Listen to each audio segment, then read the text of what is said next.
Welcome to Corpse Club, the official podcast of DailyDead.com. I'm one of your co-hosts, Jonathan James, and I am joined today by Bryan Christopher, Derek Anderson, Scott Drebit, and Tamika Jones. As I've mentioned before, this is one of our, one of our opportunities to catch up. And, that's what we're going to do today. We're really going to focus on kind of one of our quarantine catch-ups, as we call it. You may not have heard it, Corpse Club listeners, but we've actually just been talking and BSing for the last 40 minutes, enough so that we probably could have turned it into an episode. But what I like about these episodes is that not only does it give, the audience an opportunity to kind of, hear a little bit about what's going on in our lives, hear some of our recommendations, but you also get to get a little insight into, just what we do when we just catch up and hang out, maybe a little more censored. But we're going to, catch up, and we're going to talk about some of our favorite movies. We had Sundance going on, talk a little bit about what's been going on with that. We're going to catch up on, I'm going to talk a little WandaVision, because why not? It's horror adjacent. And on top of that, we also have some non-horror or non-movie releases, including Resident Evil 8, which I'm going to talk about. So anyway, we're going to kick things off, and I am going to turn it over to, and I warned somebody that I was just going to tell them randomly to start going. Let's see, Tamika, we're going to start with you, because we haven't had you on Corpse Club in a little bit. How have you been? What's been going on? What have you been watching? What do we want to tell our listeners about? Okay. Well, I'm happy to be back. I miss you guys a lot. I feel a lot better than I have in a long time. So I decided I'm going to take advantage of these little moments, and I'm going to be super productive and also watch things and enjoy things. So that's what I've been doing. I've been watching a lot on Netflix. Their horror section stepped up quite a bit over the last year. So I watched all of Sweet Home, which is a Korean horror television series that I really hope gets a season 2, but I don't know how that's going to work in this world now. I don't know if there's going to be one, but I really hope so. Is that the one where it's in like the apartment complex and people are like, there's monsters, but some of the people are kind of getting like possessed by monsters and stuff like that? Yes. That looks really good. Is it? It was good? Yeah, it's like super good. Super, super good. Nice. And I just had to write about it because I had so many thoughts. So I was like, gonna write a review so I could just get all my feelings out. It's a lot of really good feelings. So yeah, I even rewatched 2 episodes. They were my favorite episodes out of the 10. So I rewatched those yesterday. I also I have HBO Max, so I've been watching a lot of I know this isn't horror related, but I've been watching a lot of Batman the Animated Series and Batman Beyond. Ooh, nice. Yes. Me too, actually. Yay. I actually watched Mask of the Phantasm for the first time this month. Nice. Yeah. Nice. Good. That's a good one. I've still never seen that. That's a gooder. Is it a gooder? No, Yes, I've still never seen it. I can concur on that gooder. I remember seeing it in theaters, and I honestly haven't seen it since, so I really need to watch it again. I remember Siskel and Ebert reviewing it, and they both gave it thumbs up, I think. Did they? Yeah. That's amazing that it got a theatrical release too, like especially then for an animated film that is, kind of associated with an animated series at the time. That's pretty awesome. Yeah, that is cool. Yeah, I mean, I didn't know that. Batman has always been so big. I don't think it was a limited thing either. I think it went straight to theaters. Yeah, I'm looking at it right now. Actually, box office was like 5.8 million. So I remember seeing it at some point. Came out between like the first and second season of the TV show. Yeah, and actually, if you want to take just like the TV series, they made their movie in between the first and second. The 60s one, the Adam West. Yeah. I will say, if you want to take a really fun deep dive into Mask of the Phantasm, what actually pushed me over the top in terms of finally watching it was Horror Queers does a really good episode with Lindsay Travis, who is a huge Batman fan. So they get all into the production of it and just all the different themes and stuff. It's a really great episode. So it's a good. I would recommend watching the movie first. Although I listened to it before I watched the movie, and they were both good experiences. So just putting that out there. Nice. And we also had Gray, who wrote an editorial about it just this past week. So you can also check out his thoughts on it being horror noir on Daily Dead. And then for those who are reading it, or those who are listening to us right now, and you have fond memories of Mask of the Phantasm, well, the Phantasm character has actually made their transition to comic books. And they are central to Tom King's Batman Catwoman miniseries, which I think is 3 issues in. Without spending too much time on comics, Tom King was originally given 100 issues of Batman, and he made it to about 75 before they decided to switch writers. And I think it also had to do, allegedly, with the fact that you want to take the story in different directions that maybe, whether it be DC or Warner Brothers, was like, we want to kind of keep it more status quo. So he's continuing his story in Batman Catwoman, and this is under DC's Black Label, but it's a 10-issue miniseries. It kind of, without giving any spoilers away, it really takes Batman and Catwoman's relationship, definitely further than it has in the past. He's definitely... it's definitely a good noir story, even though the first 75 issues. So if you're really looking, to really dive into Batman, if you haven't read Batman in a while, you got to read Scott Snyder's Batman stuff first, because there's a ton of horror in that. Then go to Tom King's Batman, and then go to Batman Catwoman. And without spoiling anything, for those who haven't seen Mask of the Phantasm, is it the same person under the mask? Yes. Okay. No, Say no more. Say no more. Wink, wink. It's the tall man from Phantasm. No, I was just gonna say I don't understand, and my hat's off to comic book aficionados keeping track of all the different sub issues and labels and sub labels and mini series and alternate universes and. How do you follow them all? Like, if you really love a character, do you follow that one character in all of their different, iterations? That's a good question. I mean, I think it's kind of different for everybody, but for me, I follow the creators around. Like, I really loved Scott Snyder's Batman, got me back into Batman. I'm like, and I knew him from American Vampire. He did that, at least that first volume with Stephen King. I'm like, well, what else has he done? I'm like, okay, well, let me read Swamp Thing. He did Swamp Thing. And so then I read like his run of Swamp Thing, because it tends to be, at least with higher profile writers, that they, even if they jump into like the middle of the book's issue numbers, that they usually have a story that starts and ends. That's not always the same way, but it was with Scott Snyder. So I read his Batman issues. I read his series, and if he moved to something else, I'd be like, okay, I'll check that out. If I don't like the new person that does Batman, in this case I did, but then I would have stopped reading it.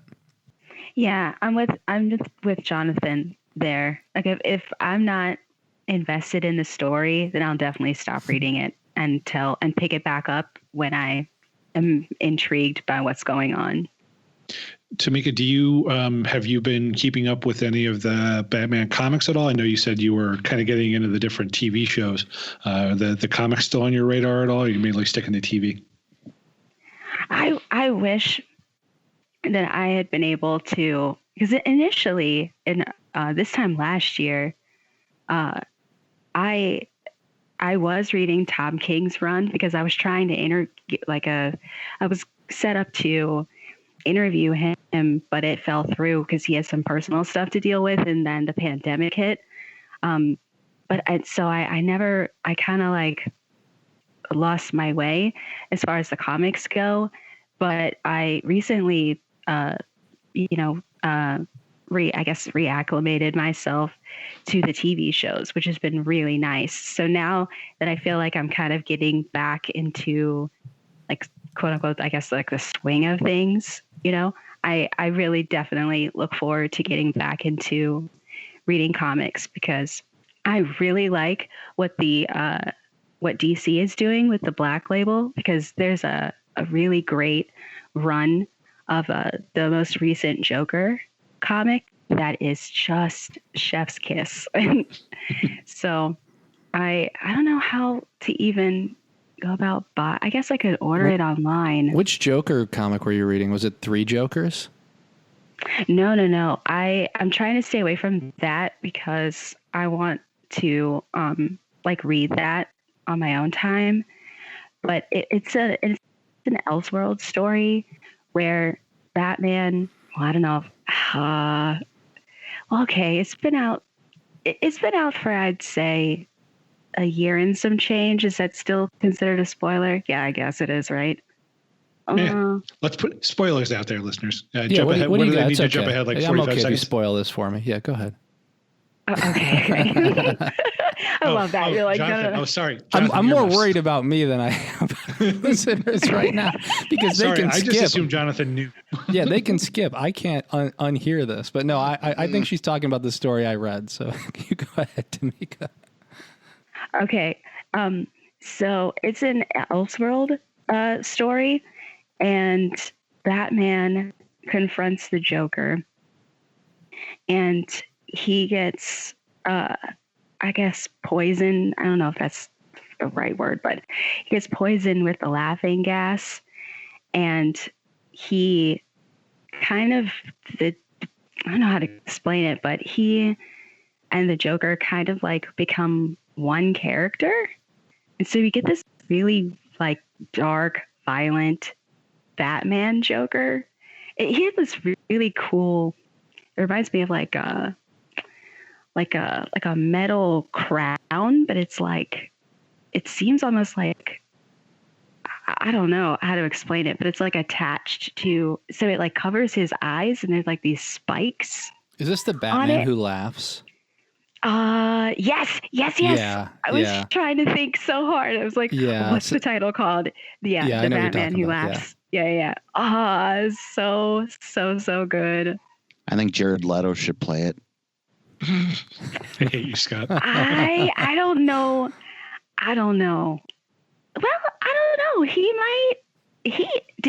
Well, no, I don't want to switch topics, but As his character from the Dallas Buyers Club. You didn't let me finish. I was going to say that he was super creepy in The Little Things that came out last month. So I don't know. He could maybe pull it off. From what I hear, he's just super creepy in real life. Yeah, unfortunately. I'm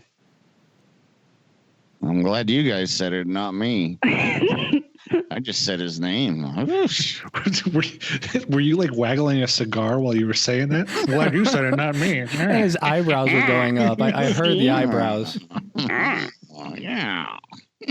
like a 40s. It was a cross between Cagney and journalist. Groucho Marx. Yeah. No, I'm more like a cross between Cagney and Lacey.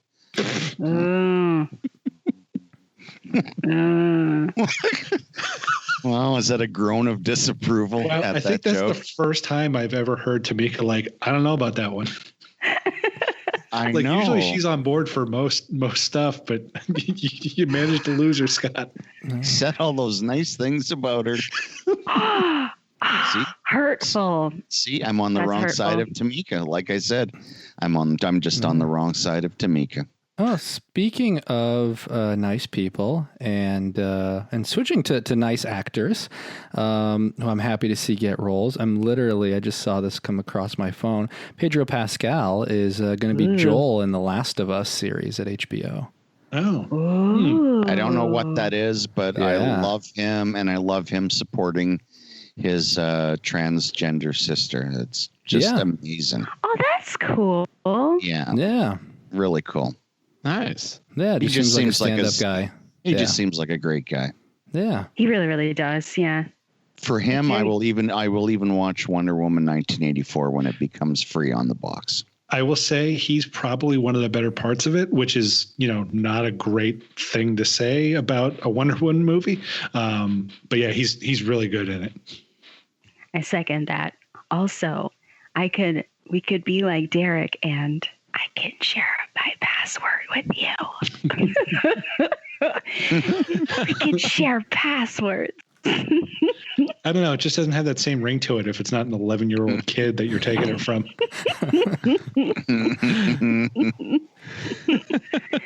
Oh, come on. We're family. Family helps family out. Never mind. I'm not going to say anything bad about Your 11-year-old cousin? No, I was thinking more about the corporation with the lawyers and such. with the lawyers and the suing and please don't sue me. You can have family accounts, Derek. Well, there you go. See, now I don't feel so bad. Yeah, it's like Netflix. There's an understanding, and for Amazon, you're allowed to have so many devices attached to it. So, and I think Netflix, they only allow you to have 3 accounts, and so far, I think Disney Plus, I think you can have like 6 or 7. Derek's like, it's infinite. I've been testing it. My credit card is filled up, so I'm fishing for Shutter Buddies right now. I'm not sure. Oh, okay. Yeah. Well, you know where to go to, Scott. Shutter.com. You're not getting my password. All right. So good. Just glad that's out in the open. Isn't there a Daily Dead promo code for that? There was a discount. We posted an article about it at some point. Oh, yeah. Yeah. Hashtag Shutter Buddies. At Phantasm 2.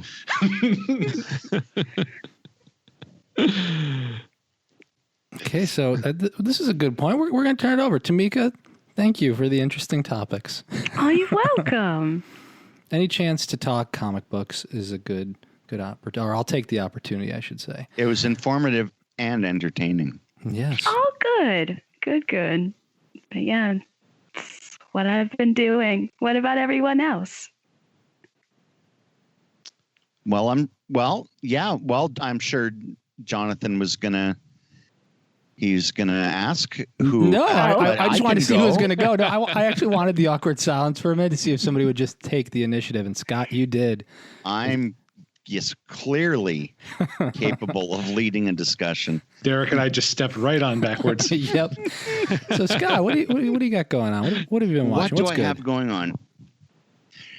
Maybe there are some listeners who aren't clear on the concept of my column drive-in dust-offs. The movies that I pick for that series are movies that I have viewed and enjoyed. It's not a review column per se. I'm reviewing those movies, but based on me already liking them, and they're more of appreciation letters, if you will, to these movies.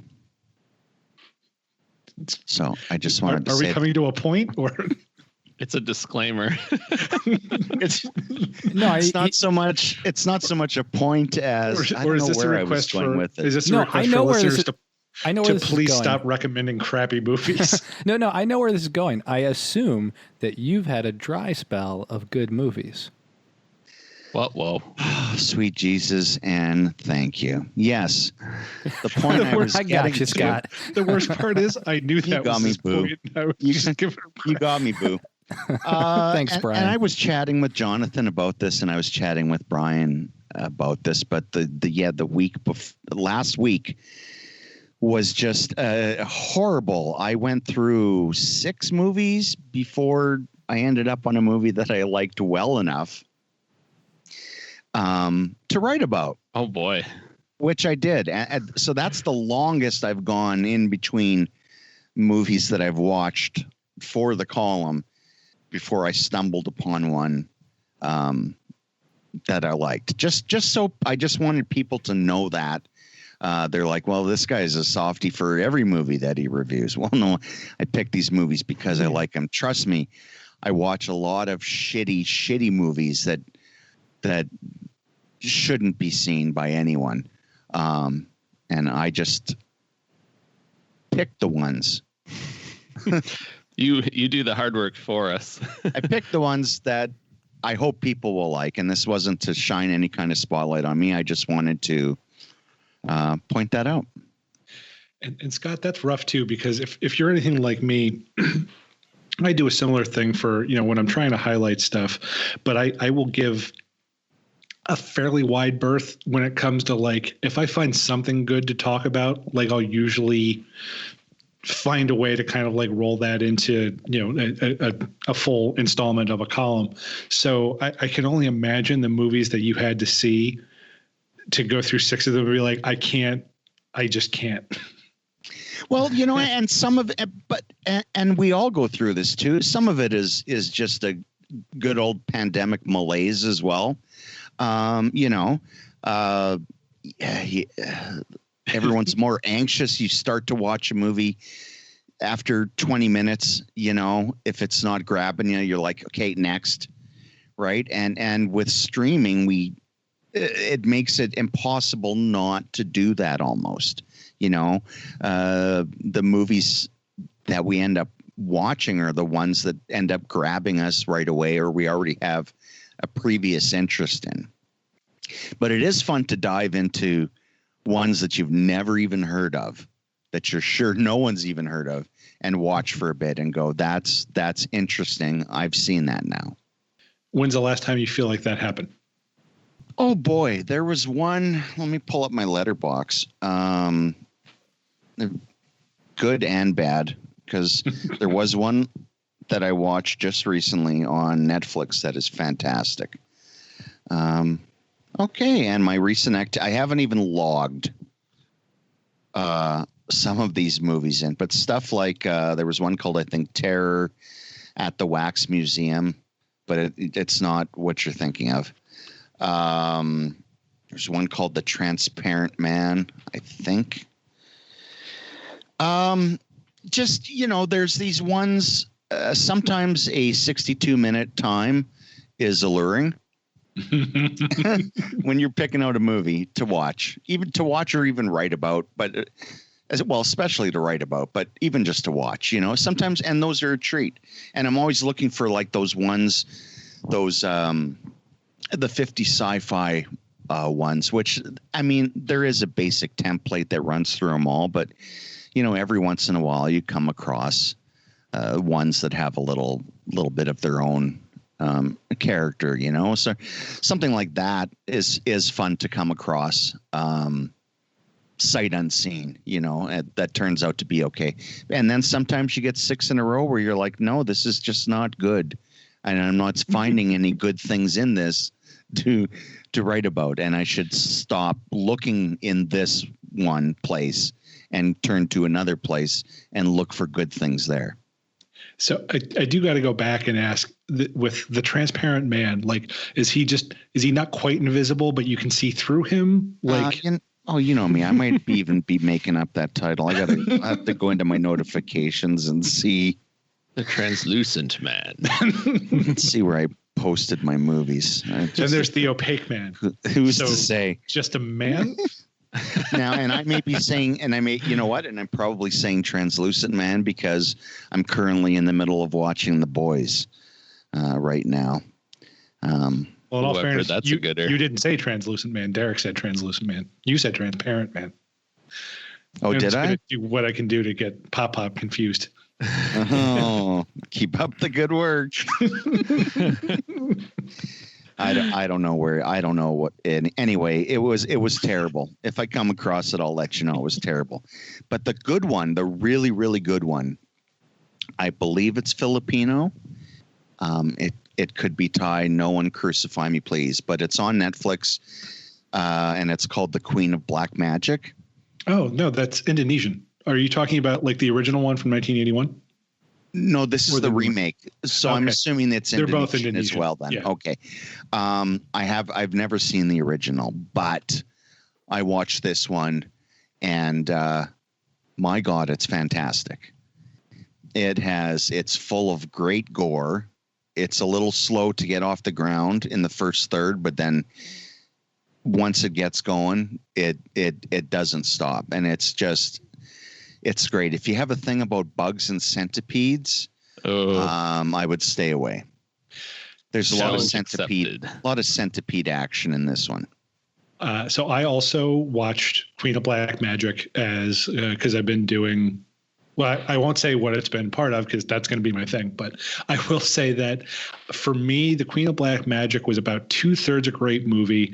And then it really dropped off for me in terms of, like, I don't want to give anything away, but the motivations behind one of the characters, it lost me in terms of the motivations and how they've kind of manifested themselves. There's a lot for me that didn't quite click, and there's some things that honestly it got so convoluted that I'm not sure I 100% understood all of it. And that's not always a bad thing, but I feel like with a movie like this, which is kind of taking like a grindhouse kind of a exploitation kind of a feel, like very sensationalist, like I don't think that's what you want out of that kind of a movie. So I had some pretty big issues with the last act. But I do know I've heard a lot of people like Scott say it's very, very good. So definitely don't go just by my opinion of it. But well, even still, you said 2/3. You thought 2/3 of it was great. Yes. Yeah. Yeah. I was on board for quite a bit of it, but yeah, it lost me quite a bit. But it's one of those things that lost me like so bad that it was like, it went from, for me being like a 3.5 to 4 star down to like a 2.5. Okay. Now come on, man. Hey, man. And the other thing, you talked about that pandemic malaise, like that is a hell of a drug. So, I just might be in a mindset where it was just like, when it lost me, it just lost me super hard because that's where my head is right now. Fair enough. Or your point is completely valid. The thing that I really dug about it, or that really worked for me, was the characters, and the characters feel so lived in right from the get-go. So that when stuff does go down, I was actually caring about what was going on to them, and that pulled me through. And it did also get me interested in, I do want to see the original, which they're both now streaming on Shudder. So I'm going to have to loop back around and see check out the original. Same. Hashtag Shudder buddies. Hashtag. All right. Yeah. When I get a Shudder buddy, I'm going to watch that first one. Hashtag. I was just waiting for the silence where nobody stepped forward as your Shudder buddy. No, it's fine. That's cool. It's all good. Okay, Derek, how about you? We haven't heard from you too much this episode. What do you got going on?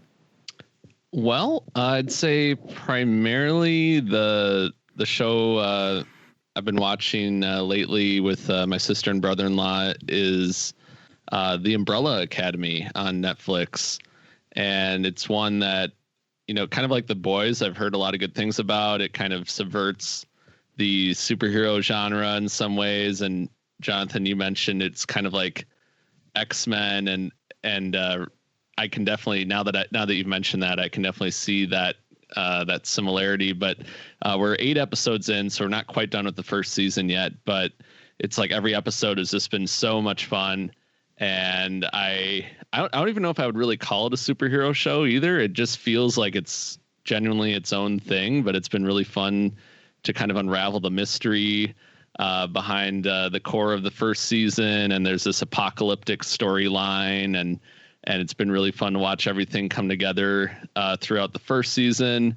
And I haven't read the Dark Horse comic book series that it's based on, but I kind of want to check it out after catching up with the first couple of seasons. But that's been a lot of fun to watch. Just, it kind of reminds me of like it has the same atmosphere of AMC's Preacher series, which is also based on another popular comic book.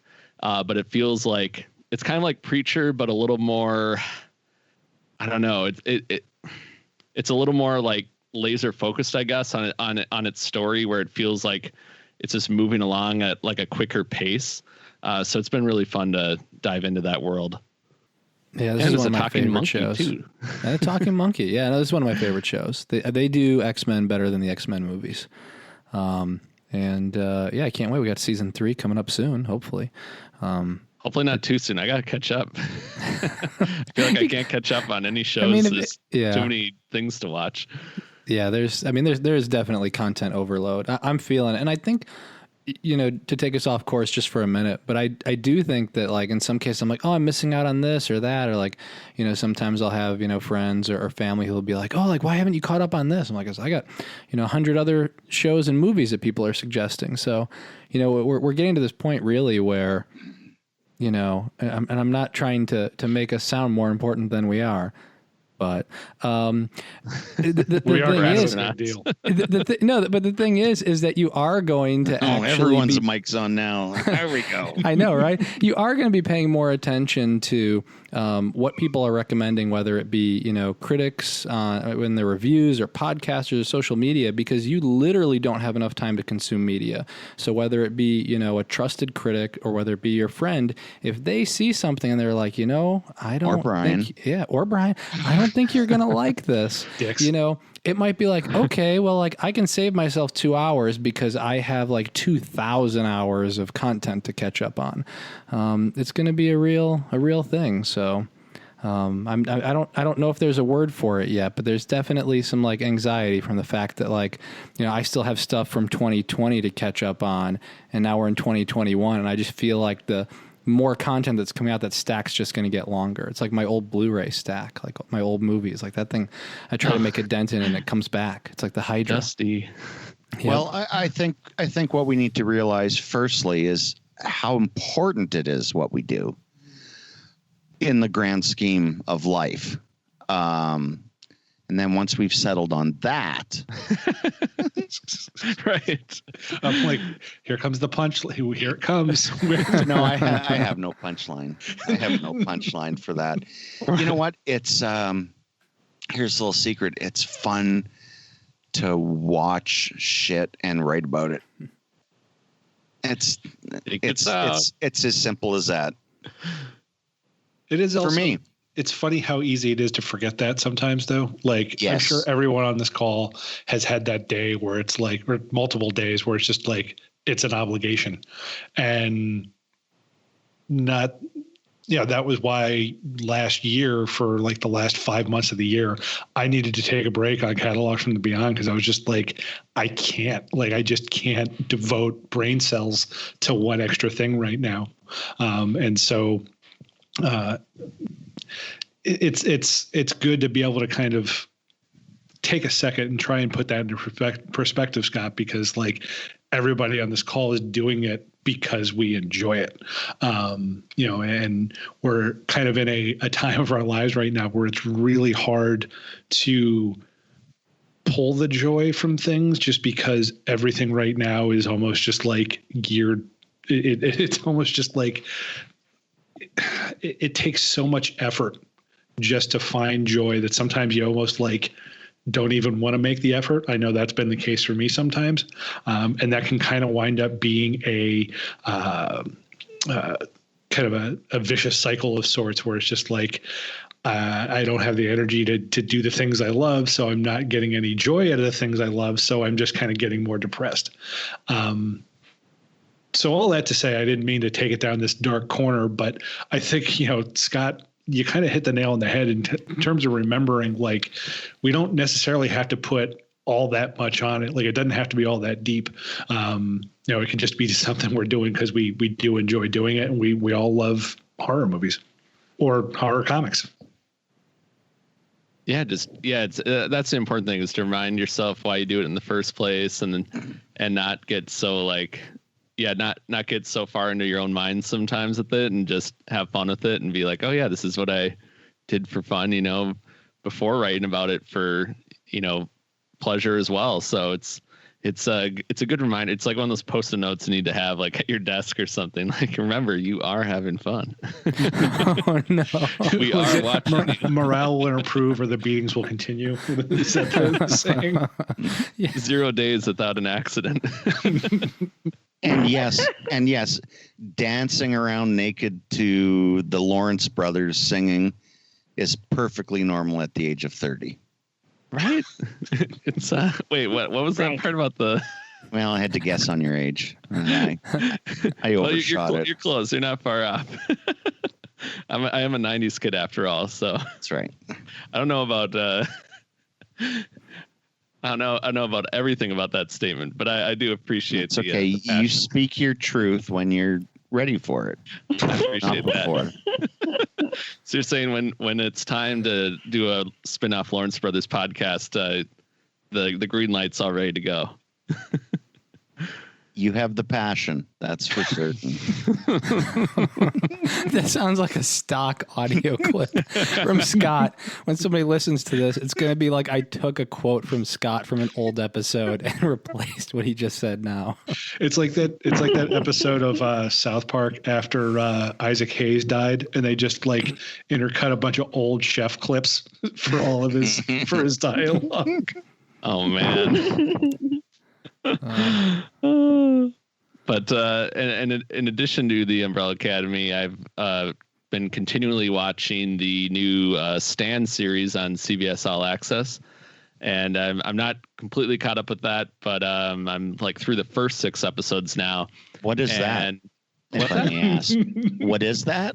Oh, The Stand, based on Stephen King's The Stand. Oh, Stand. The Stand. I guess I I'm just called sorry. it Stand, so it sounds like Stan. I'm like, who the? Yeah, F and is it's about Stan? people who are really into things. There's Their stands. I'm sorry. Please carry on, Derek. Well, it's. I know we had talked on a previous episode how the first half of the series is kind of jarring because there's a lot of like flashbacks and the timelines are very nonlinear and it's very like lost in its presentation about constantly going back and forth. And now it's kind of at a point where we're all caught up with everything that's happened in the past, and it's very linear now, and it's like keeps going back and forth between like New Vegas and Boulder, Colorado, and it's been really, I think it's really really settled into itself, and I've really enjoyed it even more in the last couple of episodes, and it's just some really good performances in that. And I will say the introduction to New Vegas is quite memorable. I'm actually kind of surprised with how far CBS, even on the streaming service, allowed them to go with some of the stuff going on in there. So I will say I think they brought the novel to life pretty well, and I'm excited to see the final 3 episodes.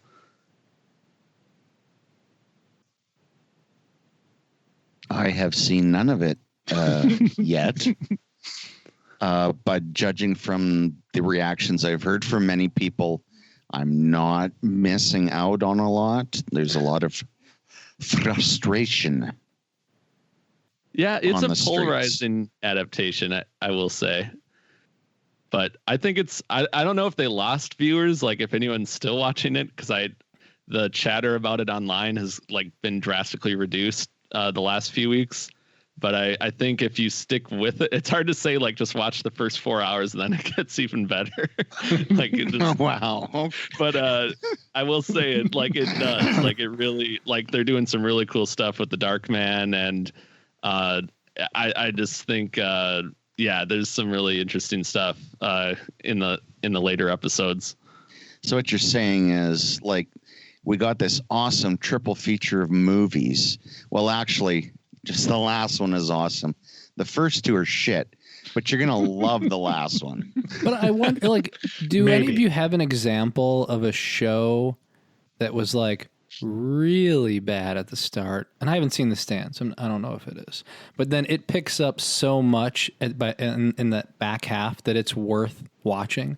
I'm trying to think of something where it's like, Well, are no you talking one, about a limited series, or I could go either way. I mean, I had mentioned, and the first thing that came to mind, and it's not that it was that bad, so nothing this drastic, which made me think if there is actually an example, was I mentioned Schitt's Creek. Like, it took me a little bit to get into it, and I felt like the character development in the first 2 seasons was different, but then when it takes off, it really takes off. And I think the last season is the best season of the series. But I don't know if there's anything that's more drastic, whether it's limited or otherwise, or it's just like, this show's not working for us. I would venture to say Parks and Rec, their first season is pretty not great. I wouldn't quite say unwatchable, but it's not. It is not an indication of how great that show would become. And, especially, I mean, I think it's one of the, in terms of series that sticks the landing for a final episode, that's got one of the best series finales that I can think of for a sitcom. But yeah, if you were to watch the first season, I think a lot of people would be like, what the hell are you recommending me this show for? I think the front half of the X-Files TV series is amazing. And I think in the back half, especially the last couple of years where they had Mulder and Scully, they started to shit the bed, as it were. I think that's a little bit more common in terms of like shows going on too long and dropping off in quality. Just ask any Dexter fan about that phenomenon. Oh, well, Tamika and I had long talks about this because at the same time we were watching, Tamika, you and I were watching, remember Dexter? And we were watching Supernatural. And I jumped ship. Is it maybe pun intended? I jumped ship on both. I didn't see the last season of Dexter, even though I know what happens. And I didn't see, and I haven't seen a lot of the recent seasons of Supernatural. But Tamika, are you excited for the new Dexter? Like, well, it's not really a reboot; it's just a new season. Are you excited for the revival? I guess is what they're calling it. I was gonna ask you that. That's so funny. When you brought up Dexter in our talks about it, I was gonna say, did you hear that they're bringing it back? I want to be excited, but I was just so upset by that last season and how it all ended, that it let me down in a way that made me angry. And I was just so put off by the show, and I just thought, okay, well, that happened, and we're gonna try to move on, I guess. And then because everything is making a comeback, I thought, well, maybe they can take this opportunity to make this right, maybe like get a redo. Because I think, people deserve that, a redo. And so I think I'm going to check it out. I don't want to be let down, though. I've heard a lot of fans saying, that if they don't find a way to bring back Deborah, then this is all for naught, and they shouldn't even bother in the first place. And there's something else too that I hope they correct, because it just doesn't make any sense with the rules. That, to be fair, the show has set up rules and then completely just walked all over them in previous seasons. But I feel like what happens with Dexter just doesn't make any sense to even who we're told he is by the time we get to season 7, 8, it's like, wait, what? He would never do that. Like, what? So I hope they kind of fix that too, or I'm going to feel that way. Like, what was the point of any of this? Yeah, I mean, in my opinion, they could have just ended it with John Lithgow, that season with him. Yes. So you just end it there. To me, it's a perfect ending. I don't even know if they had a teaser at the end of it, but there's some shows where you're like, they didn't think they were coming back for another season. And like, I think that was it, because like that was basically an ending there. Oh, I didn't know that they didn't know if they were coming back. I don't know. I don't know definitively if they do, but I've seen that with a number of shows where you'll see sometimes people will kind of go for broke and say, hopefully they give me another season. And, you know, you'll see kind of like with like Hannibal, right? Right. And Hannibal, they didn't know, but they still went with a more cliffhangery, well, definitely cliffhangery last episode. Yep, right. And then with others, they're like, we don't know if we're coming back, so we'd rather end the story we're telling. And like I remember Stargate did that. So like they had this like huge finale, and they're like, okay, well, we're gonna get one more season, and then they did this huge finale that, you know, ended everything. And then they got another season and they kept going. So, you know, sometimes you'll see a show and you'll see that story at that last episode, and you're like, okay, I see where they could have just stopped it here and it would have been okay. Exactly. Anyway, and it's the same thing. It's almost the same. Well, it's different. But for Supernatural, I always say once Kripke left, you could have ended the show then as well. There's like that little like teaser at the end of it that implies what the next season's going to be.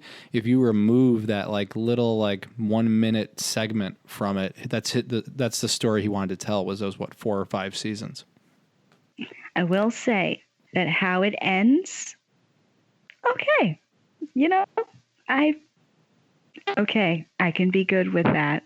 I'm glad you were happy with it. You know what? I would love to jump back into Supernatural because I love all the characters. And so, you know, it's just such an investment to get back in. Sometimes when when I get current with a show and I got to wait week after week, then I kind of lose track of it. And I just lost track of Supernatural at some point. I bought season 1 on DVD back when the show was first starting. And then next thing I turn around and they're like on season 10 and I'm like, well, I'm not catching up. Like, how long is this show going to go on for? Like, I'm not going to invest in like. Well, now you know, 15 seasons. Now I know 15 seasons. And that is another show where like season 1 is no example of what, you know, season like 2, 3, 4, 5 is. So like you do have to make it through that first season. Was it darker kind of in the early seasons? No, like but it was very formulaic. It was like a supernatural, you know, bad of the week, and there was there wasn't as much of a focus on the overarching storyline. And then in season 2, thankfully they were able to get away from that. I don't know the exact episode number, but at some point they're able to get away from that. And then a lot of it's heavily focused on the story that goes from episode to episode to episode, or season to season. And once they do that, then they really found their groove. Interesting. Okay. They still do. So I only have 300 hours to catch up. Yeah, for sure. But I mean, especially for people who like The Boys. If you like The Boys and you haven't seen Supernatural, I mean, you're not going to get the same like level of like, what do you call it, uncensored content. But like, you really should check out. The writing's fantastic. I'd watch the first 5 seasons of Supernatural.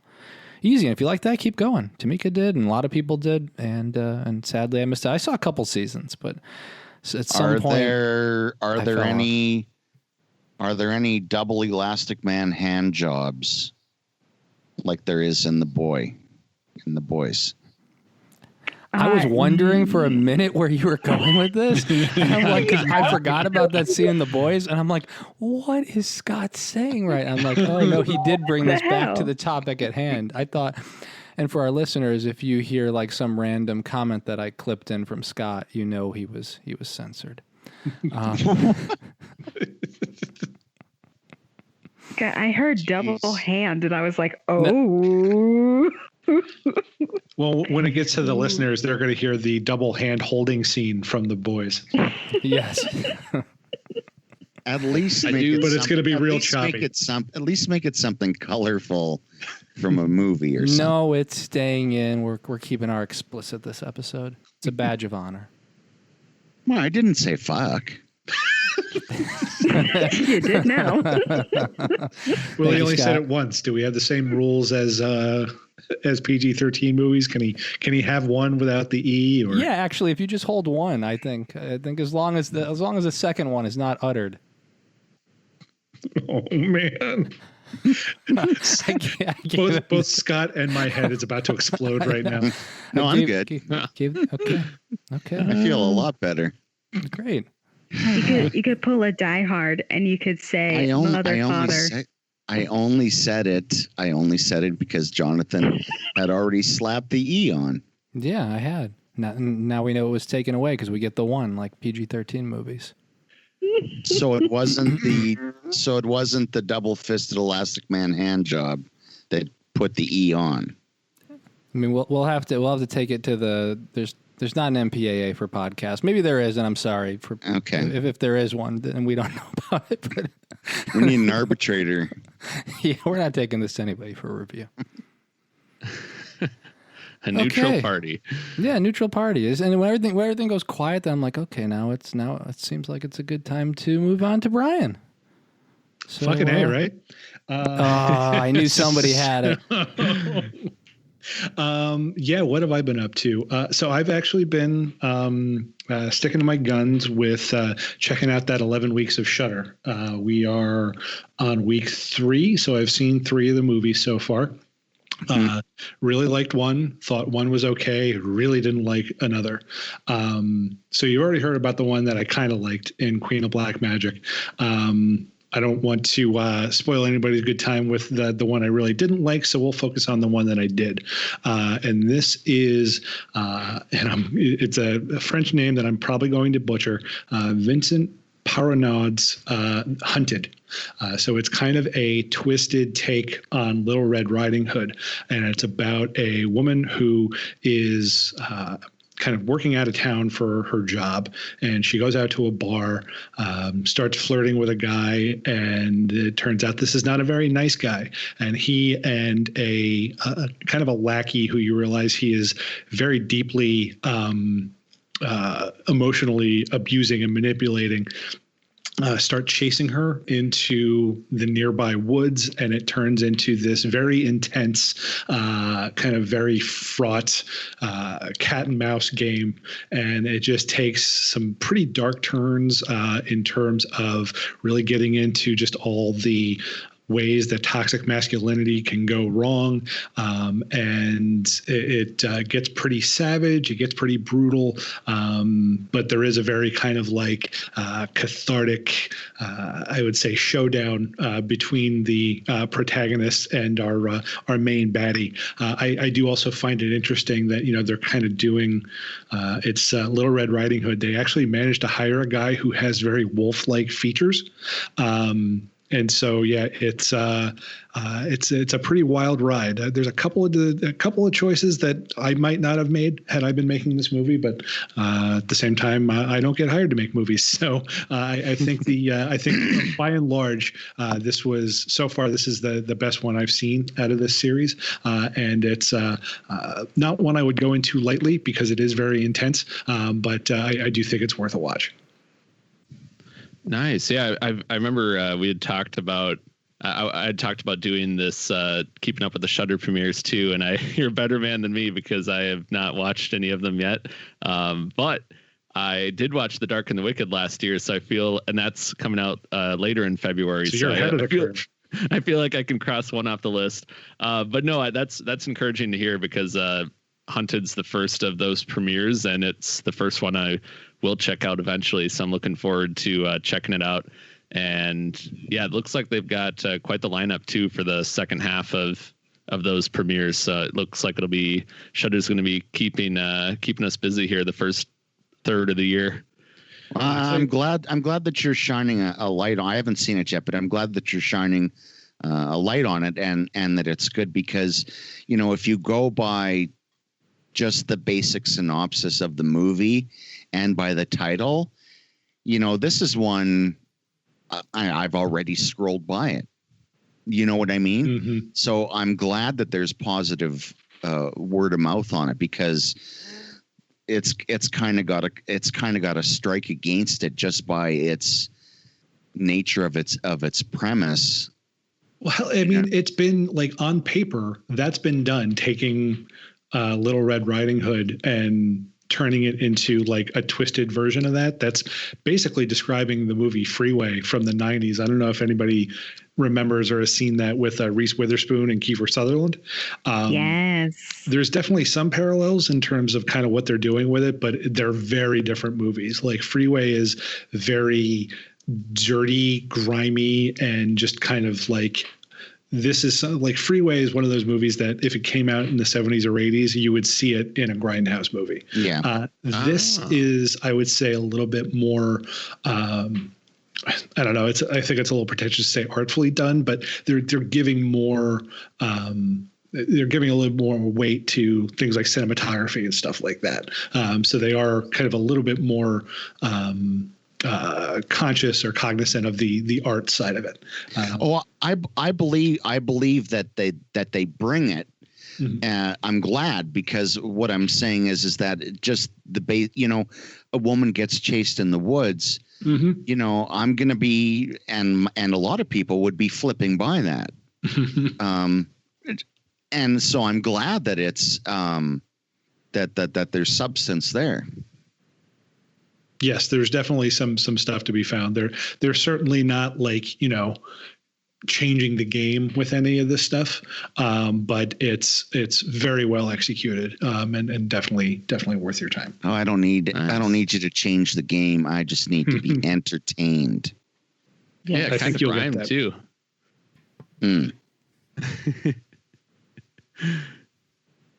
What do you got, Brian? What's coming up on Shudder? What are you looking forward to? So I got to say, just because of the props that Derek was giving it, I do want to see The Dark and the Wicked. Yeah. So just make sure you watch some like SpongeBob or something after that. I will keep that in mind. I want to see that. I want to see some of the other ones that are looking pretty good. The only one that's really standing out as one, because I wanted to get a chance. I didn't get to see it at Fantasia last year, but it does look interesting, as Slacks, SLAXX. Yeah, literally the Killer Jeans movie. Sounds like it'd be a good double feature within Fabric from a year or two ago. I still haven't seen that. I've heard such good things about it. Maybe I'll do that. Like maybe I'll find a way to make those things into a double feature when it comes out on Shudder. Or could go with polyester. No, okay. Anybody? Is this on? Hello. I'm not fishing. Go ahead, finish your little story. I don't have a story. I'm looking forward to the Killer Pants movie.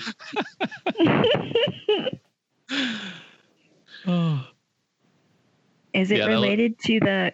Oh no, go ahead.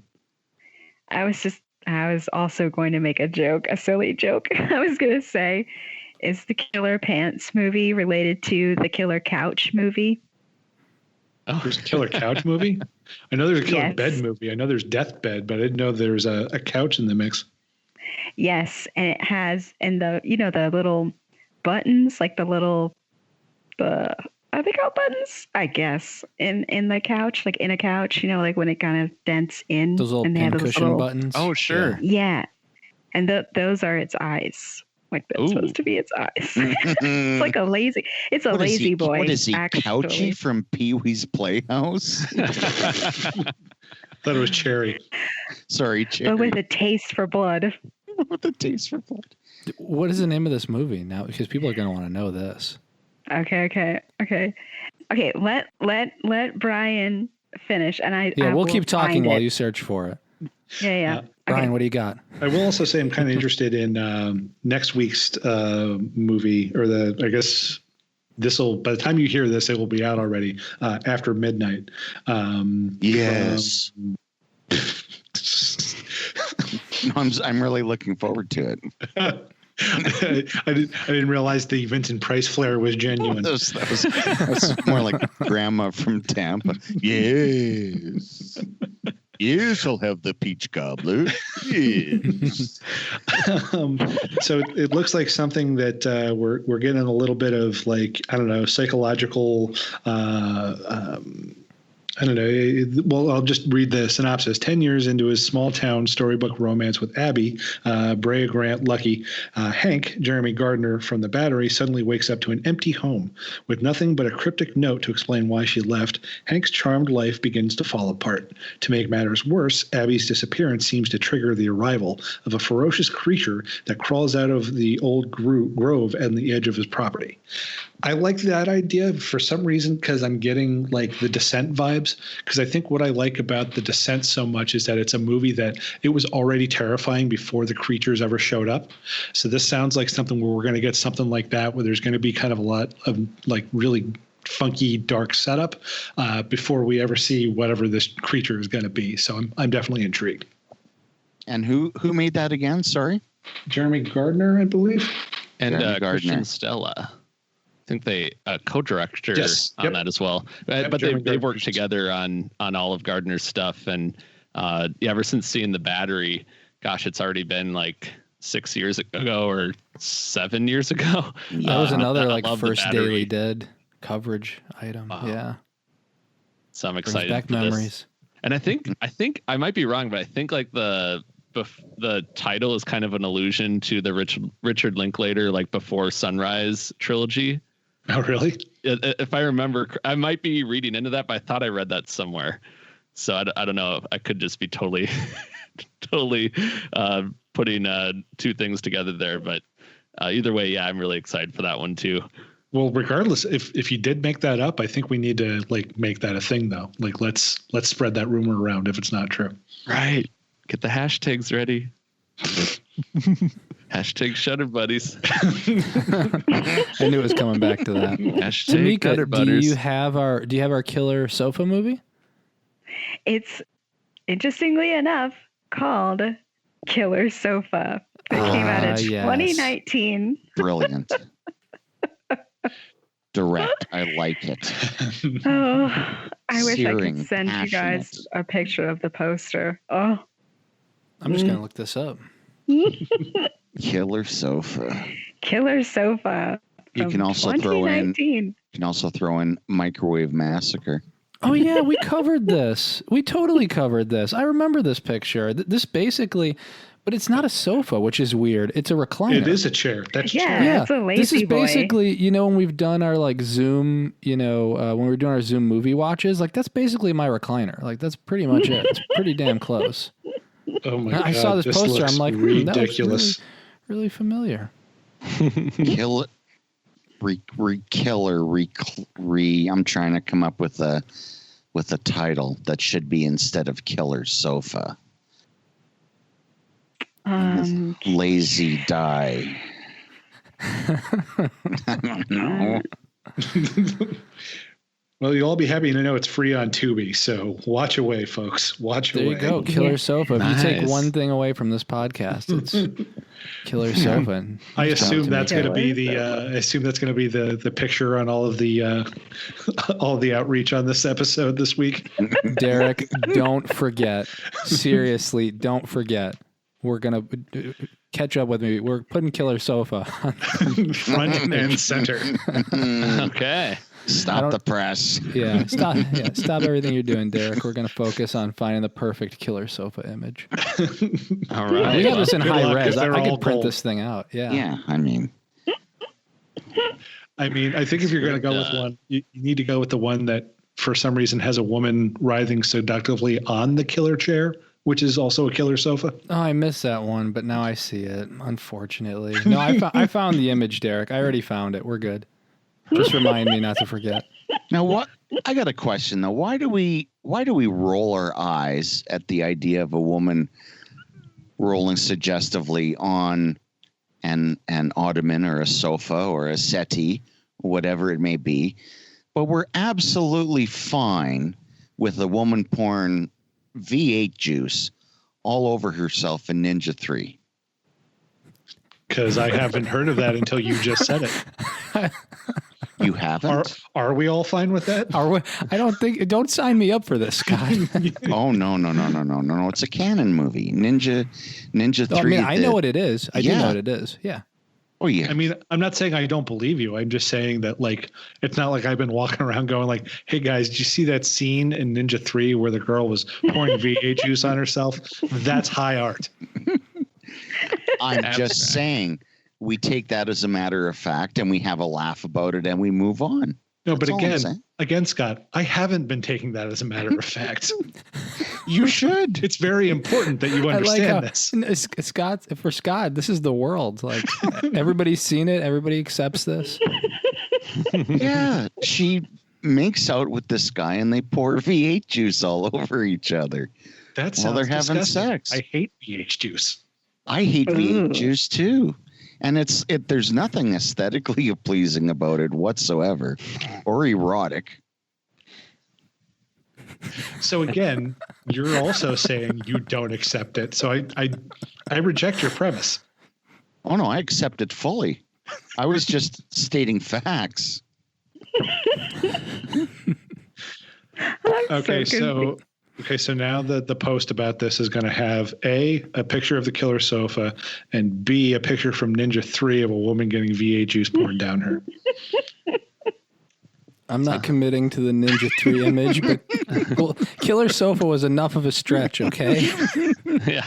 I will neither confirm nor deny inclusion. I'm telling you, of the that's VH a hell of a co-headline right there. There it is. There it is. Okay. Oops, there it is. And then it's time. There's only one more person who hasn't talked about what he's been doing. Who's that? I know, right? Jonathan's been dousing himself in V8 juice. Yeah, that's it. That's all I've been doing. It's So hot. thanks for the lead-in, Scott. You're welcome.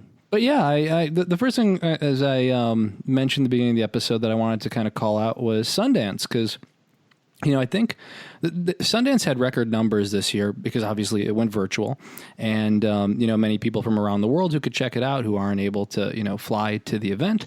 It can be very expensive, and but I think some people who maybe would have taken advantage of Sundance, maybe even some of my co-hosts may have been like, if you knew all the details, maybe you would have been more likely to watch movies.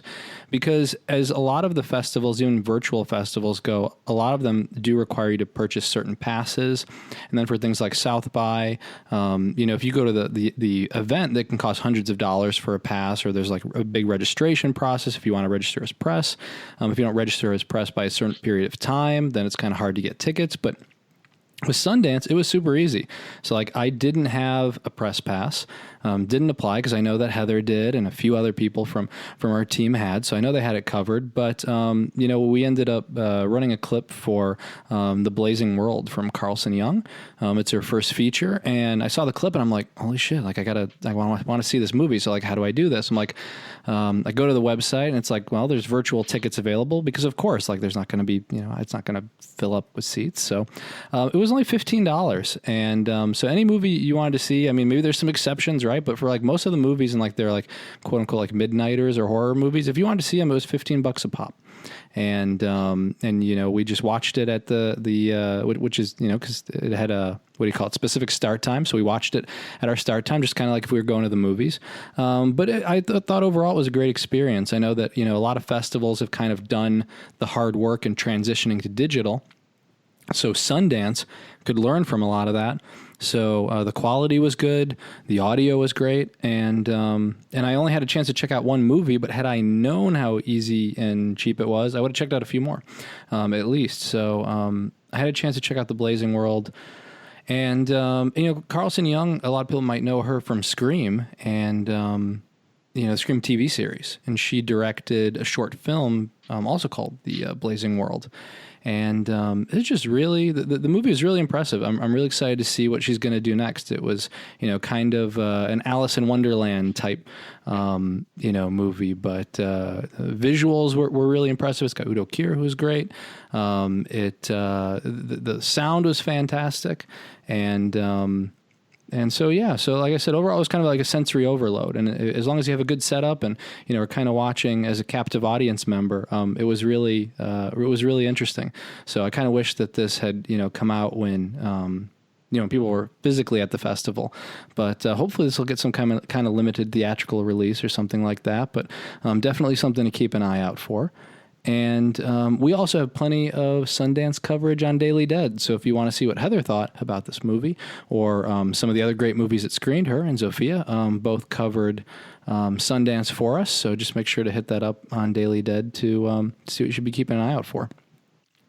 Did any of you have a chance to check out any of the films? Jonathan, I think I fell into the exact hole you were talking about, because I saw a bunch of people talking about like, yeah, I'm going to do Sundance. And I'm like, geez, like, did everybody get press passes for this thing? And yeah, I didn't realize how, I guess, a la carte and easy they had made it to see some of these movies. Yeah, there might have been some that were kind of locked under maybe like some kind of exclusive pass. Maybe you get access to their like premiere movies, or like their opening and closing night movies. I'm the same as Brian, though. Like, I never even thought to look, to be honest. Mm-hmm. I just naturally assumed it was like a press only thing. Yeah. Yeah, so I would, but that makes an ass of me, right? So if I had bothered to look a little further, I guess maybe I would have, found out that information.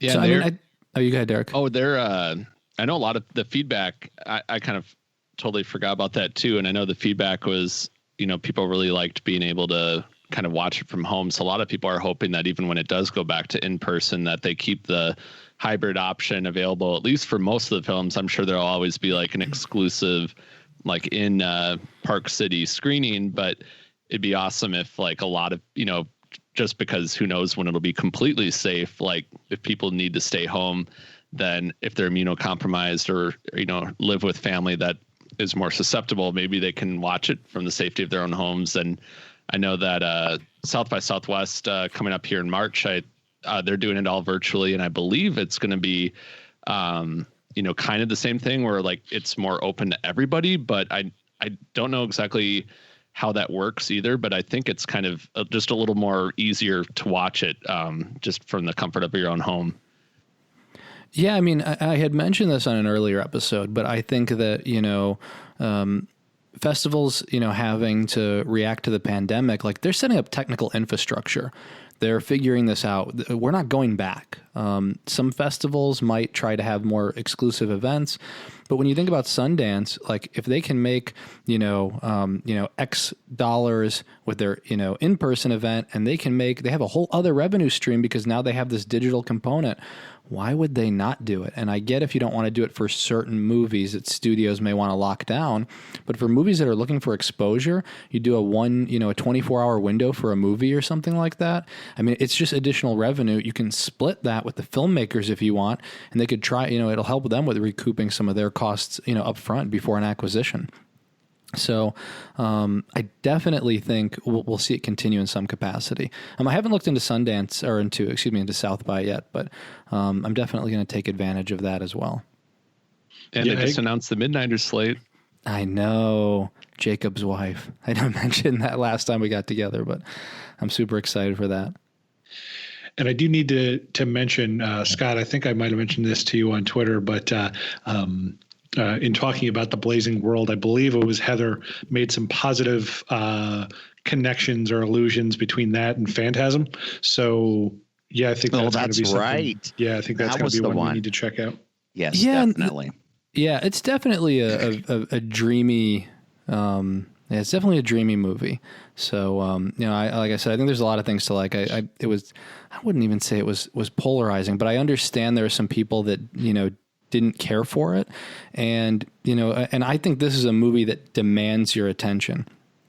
If you're not, in the dark with a larger screen, if you don't have your audio turned all the way up, if you're looking at your phone, I mean, that's not the experience that the filmmaker intended.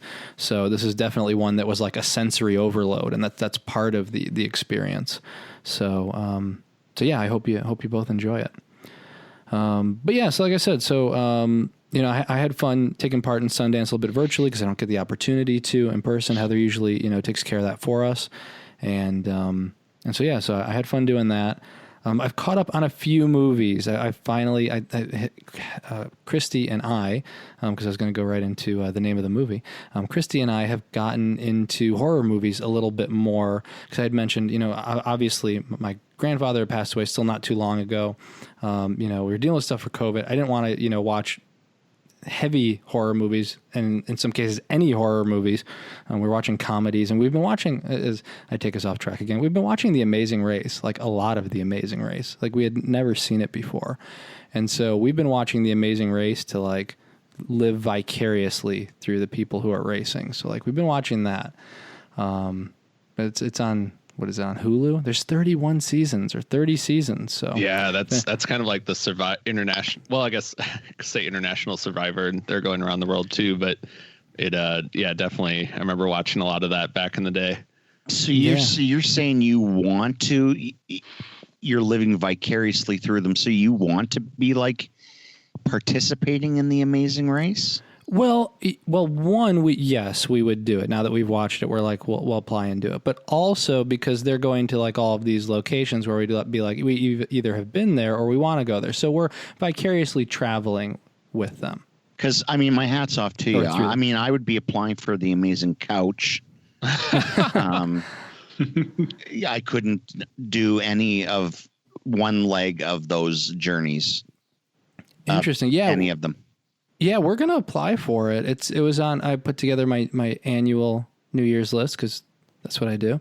And on it was to make sure that we applied because we've watched so much of it. We're like, we haven't seen anything that we couldn't do. Like what would knock us out would be like, you know, if I roll my ankle or if, you know, somebody does something faster than us, but there's nothing that we would say no to.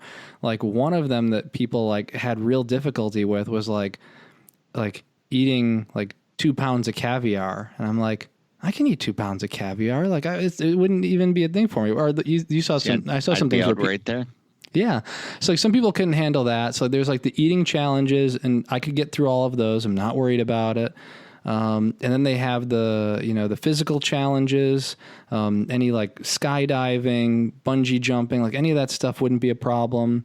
Christy's great with directions and driving. So like we got a good bit covered. And then we've been doing a lot of the escape rooms and immersive games. So a lot of this stuff, like the puzzles they use, like they're not as complex as some of the stuff you'll see in escape rooms. So we're on the Amazing Couch. One of our contests is to see who can collect the most change in the couch, and at the end of the contest, but you can only has the most money wins. But you can only do it by letting it fall into your navel. Ooh, now that takes real skill. Wow. What? With V8 juice. Oh, okay. Callback. As Derek would say, now we're talking. But yeah, so we've been watching a lot of Amazing Race. So we're gonna cool. We'll apply. The chances of getting in are slim, but we'll keep applying. We haven't seen anybody. We saw 2 people that were goths, but we didn't see people who were like super horror fans. So we're like, maybe we'll go that angle. But Jonathan, what horror movies have you watched recently? Oh, well, thank you for asking and bringing us back on track. You've done such a good job. You either say something that like everybody gasps and then I can move on to the next person, or you just lead us right in. So like it's almost like we planned this, Scott. He's good at either segueing or sucking all the air out of the room.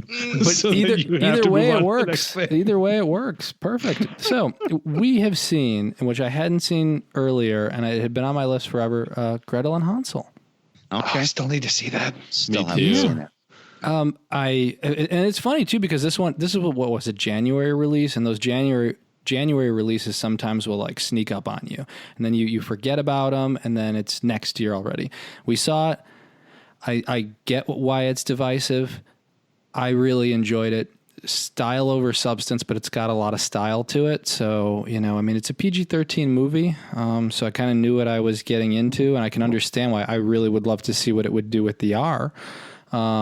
But it didn't make it any less of an interesting journey for me, and just visually really, really impressive.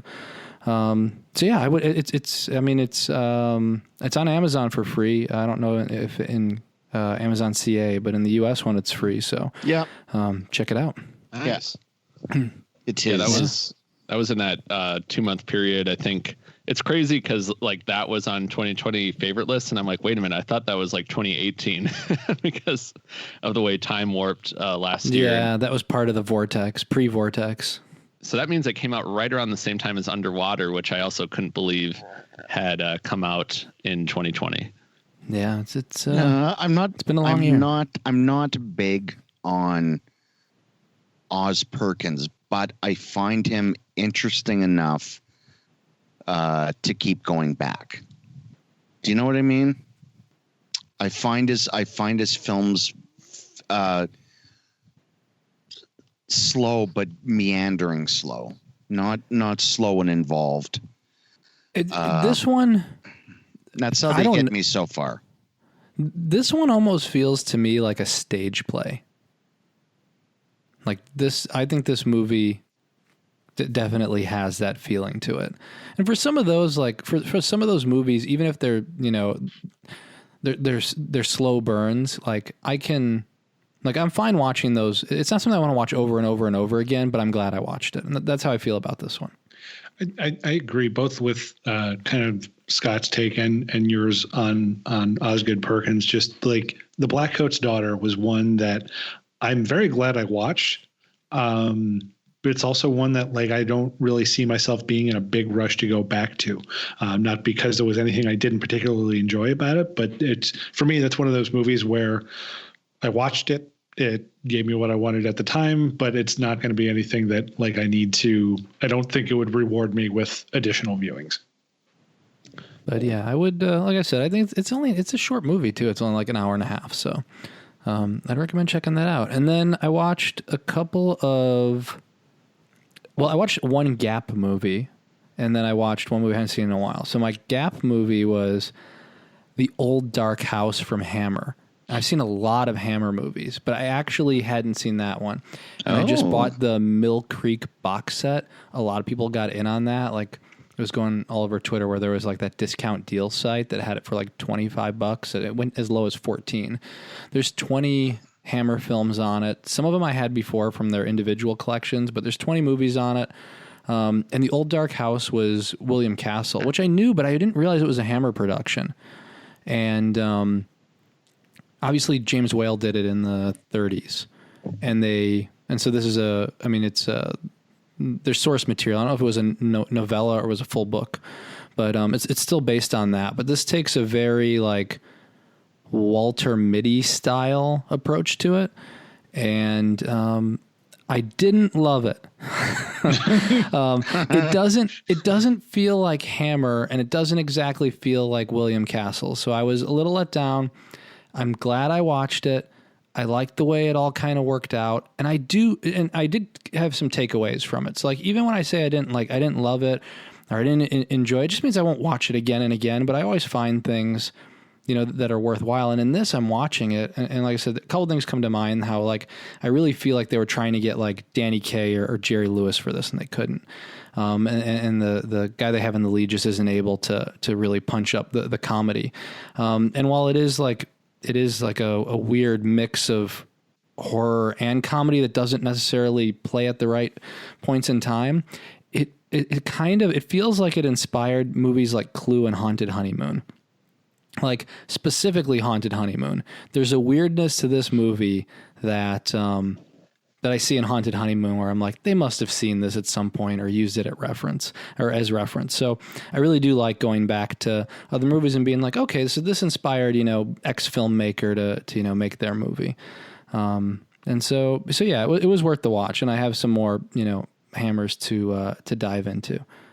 And the other one I saw, which I haven't seen in ages, and I know Heather loves it.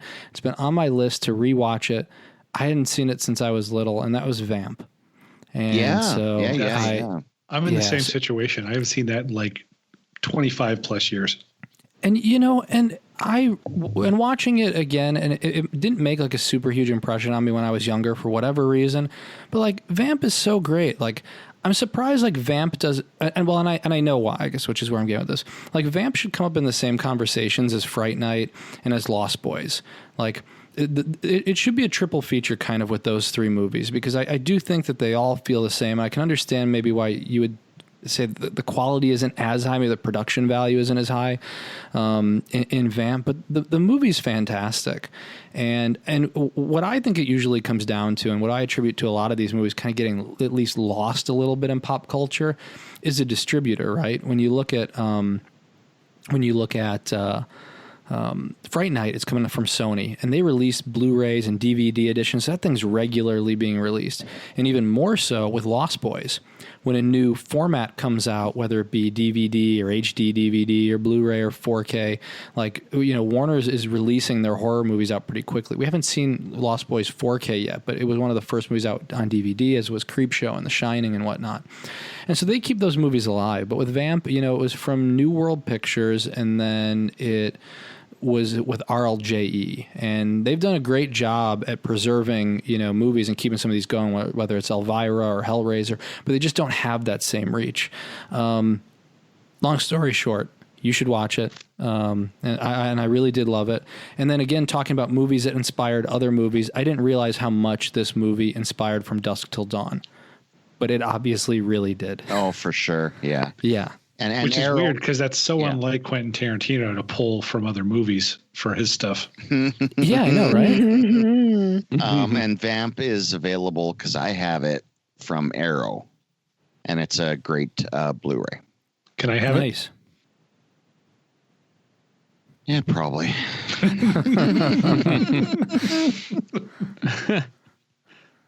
So I saw those two. Those were good. Like I said, I definitely recommend Vamp of the two. And then I guess the only thing I'd call out quickly is I'm still super excited about Resident Evil Village, which is Resident Evil 8. They had the new. I'm so excited yet I didn't try the demo, but I guess I don't want spoilers. I don't know if it's the same. But they showed off more gameplay footage. We've learned that vampire lady, who you probably have seen all over social media and looks really tall, she's actually 9'6". So you're dealing with a 9'6", 9'6" vampire. And so again, it's so different for the Resident Evil franchise, and they're taking it in folk horror and into vampires, and I love where they've been going with both 7 and now with 8.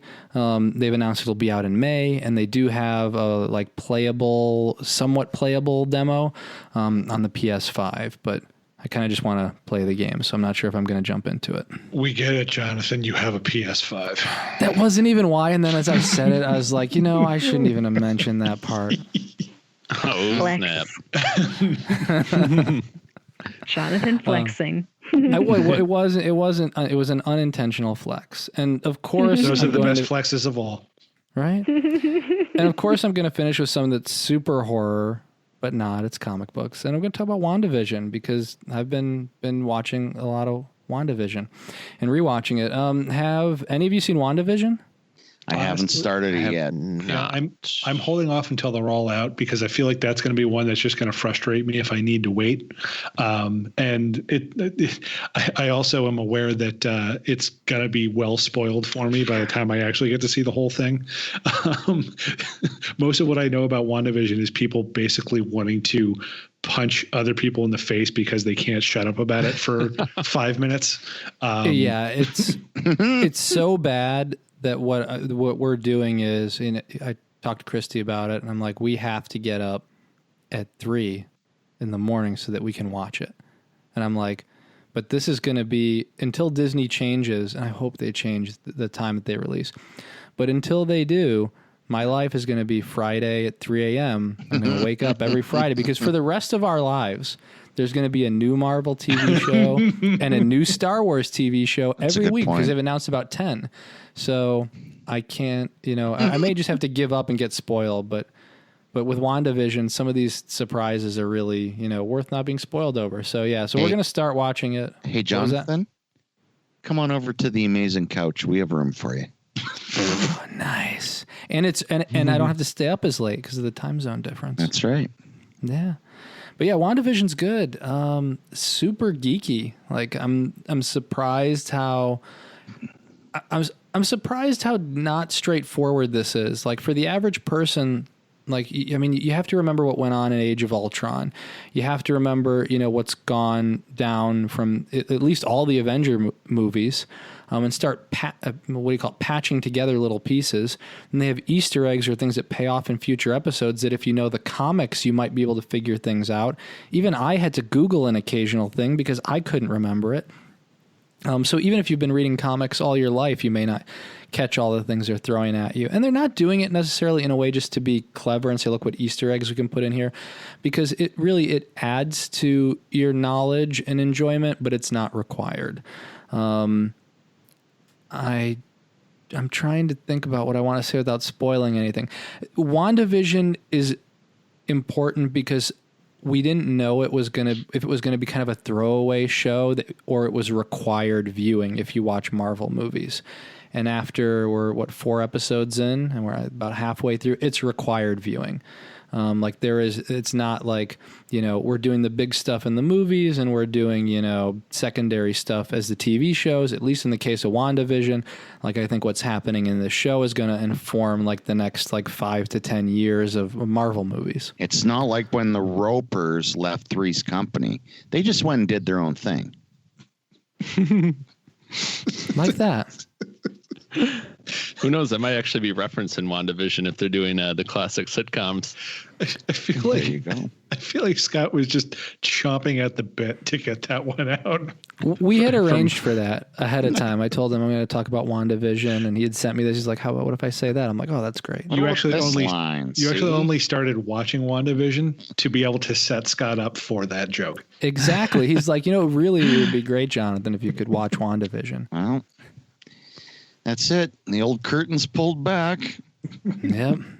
It's funny you mentioned watching WandaVision at 3 a.m, and then Three's Company comes up, because I remember this, like, my first year at Daily Dead, I was house sitting for a friend of mine, and I ended up working on Daily Dead stuff super late because I would get home from another job, and then it was basically the only time I could work seemed to be late at night. And so then for whatever reason, Three's Company would come on at 1 a.m. So I remember working on Daily Dead posts and watching Three's Company for that very specific time. So I don't know, just I've been waiting to say that for multiple episodes. So.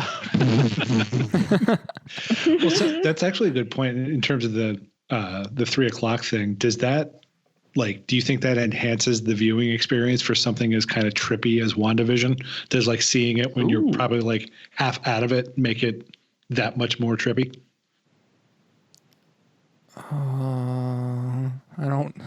I'm thinking. Because you have to remember, Jonathan drops 8 hits of acid before. I was going to say, yeah, I guess that's where I was going. It depends how trippy you are, right? It depends on how trippy you are at 3 a.m. So I'll say yes. It's not like watching The Mandalorian at 3 a.m. But yeah, so I realized, I'm definitely gonna, for now, because there's too much. I can't mute all of it. I can't mute all the shows, and so I'm just gonna get up early. Disney's just making me get up early. Gosh, you could just do what I do and not care. I could just what? You could just do what I do and not care. I could. But I care. The scary thing about it, and you alluded to this, Jonathan, is that with the quite literally 10 new Star Wars series that they announced over the next few years, it's that is Disney Plus is becoming the next Netflix, and it's going to be even, but 10 times the amount of content that Netflix is putting out, original content. So it's you literally if you want to even keep up with everything, that seems like what you're going to have to do just to watch things without any spoilers is just Disney is controlling when we sleep now. I swear it's not a conspiracy. But. I'm sure they're going to have some kind of a platform where you can watch it while you're sleeping. Right, exactly. Yeah. Oh, that would help. That would actually help. No. You'll wake up. Oh man, that was great. Meanwhile, they've data mined your entire childhood. Oh yeah, it's like Inception. They use it to just get in your brain and. So you'd put in an mind 8-track tape into the side of your head. Right. Yes, that would be the basis for the technology. It would be Yes. an 8-track tape that you put into your head. Listen, it was behind its time. Okay. It's behind its time. So 8-tracks weren't even current when they came out. No. Oh no, they were horrible. Everyone had one because they were cheap and portable. You could carry them. You had a portable player. My brother had a portable 8-track player that was like one giant speaker, and it came with a long strap. So it actually, depending on what you were wearing, it was a nice accessory. As you're bopping down the street listening to your Supertramp tape. Ooh, there you go. It kind of reminds me of the fact that I had when I first got an MP3 player, I was like super excited. I'm like, oh yeah, like I don't need to carry CDs around. Like this is gonna be perfect. I can just store it all on the hard drive. I could carry 8 songs. Yep. It was like the what do you call it? It was like the Diamond Rio. Okay, that was like I'd carry 8 songs, and maybe if the songs were like if I lowered the quality or like the songs were short, I could maybe fit 12. Like It's funny. My sister had one where you could only have like partial pieces of songs on it. So it's like, okay, you can listen to like 30 seconds of this song and then go into like another like minute of this other song. wait. Was it called the medley? How? Yeah, how? I'm trying to How did this remember. work? I'll have to ask her about this. If I'm getting it right, I think that's what it was. Or maybe it was like a limited number of songs. Like you could only have like 3 songs on there. But That you could only play 30 was, seconds of a song. but Would no, be I such seriously a think terrible product. there was something where it was like, I don't know if it was a licensing thing or something like that, where you could get away with the it. 30 seconds I like. Right. Oh damn, it's all the bridge it's only the bridges from every song. It's the first 30 seconds from Shine On You Crazy Diamonds. There's actually nothing on it. You're gonna have to ask your sister about that right now. Well, not right now, but No, right now. No, We'll wait. Okay, hold on. No. get on the horn. I'll report back and make sure I didn't hallucinate that. Okay, yeah, I kind of need to know this now. But I wouldn't be surprised if somebody did have a product where it's like, this is why I don't doubt this, but I'm like, maybe it was something where they're like, it's preloaded with songs, but Right. then you have to pay for the songs. It was only like a sample. So like I can imagine something like that. Well, just think of all the stuff from like the 90s and early 2000s. I mean, it fits. Listen, Yeah. depending on the age too, because when I was like 11 years old, 12 years old, we had a massive boom box, and I used to record on to cassette tape like the themes from like John Carpenter movies. Oh, Like nice. the end theme to Escape from New York and the Halloween theme, and then I'd throw like another movie theme on there from like Modern Problems or something like that, and but getting that crappy quality and that partiality when you're that age is enough. Sometimes. Yeah, like when access is an issue, like you'll take it no matter however you can get it. Yeah, Like I remember I would've taken a used clip. to, I had, oh man, this is like, I just had a memory of this. I had a cassette tape that I recorded various Simpsons quotes onto just by holding the recorder next to the TV when they were saying the quote. So That's what I'm talking about. in case you were wondering about the levels of my virginity as a teenager, it was steadfast and lasted quite some time. Was the shinning on there? I'm sure there was. I'm sure there were shinning quotes on there to be found. I think the worst part too is, if I'm remembering correctly, I'm pretty sure I taped those off of taped episodes of The Simpsons that I had on VHS tapes. Because I guess I had a little bit of a problem with not being like, it's not like I couldn't, it was on twice a day. It's not like I couldn't watch it pretty much whenever I wanted to, but no, I had to have just constant access. It's like the soothing sounds that you can fall asleep to. Oh, I've wasted my life. Well, that's like not to tell, stories at a school, but the missus will record forensic files. And I go, why? It's literally the only show on HLN until the news comes on in the morning. Why do you have to record it? Is it, oh, wait, is it the episode where the person dies of ricin poisoning? Because I haven't seen that one in a while. Those comforting episodes of death. Yeah, I think I mentioned last time, but Christy's been watching a lot of like unsolved or solved murders in the morning, and so I'll wake up and she's watching another one. So I'm convinced I know she knows how to kill me, but I'm convinced she's going to try. Oh, so, she's trying to find the instances like, okay, which ones are the ones that weren't solved, and what's the connective tissue there? How did they exactly? Is she writing stuff down? Yeah, there's lots of index cards that are on the wall, and there's strings tied to them. And there's a binder that just has carved in the front, "I'll fix his ass." Yeah, stuff like that. Sorry, Christy, I outed you, but but yeah. So I don't know where this was going, but I think this is an excellent time to close this episode out.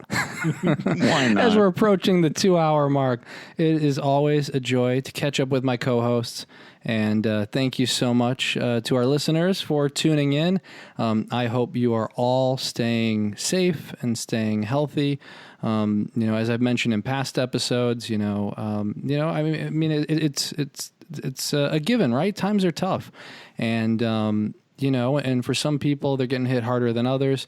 Like I said, we just hope that you're doing well and that your family's doing well. Do make sure to take the opportunity to, like I said, if you haven't talked to your relatives in a while or your friends, reach out, say hi, make sure that they're keeping up on the latest news, whether it's, the importance of wearing a mask, whether it's seeing if they're eligible for a vaccine. There might be people who are eligible already and they don't know it. I know at least in New York, they're opening it to people with pre-existing conditions of any age. So do keep up with that news. I know in some cases it can seem like overload, but in some cases, getting a vaccine early could save your life. So do please keep up with that, and we wish you all the best.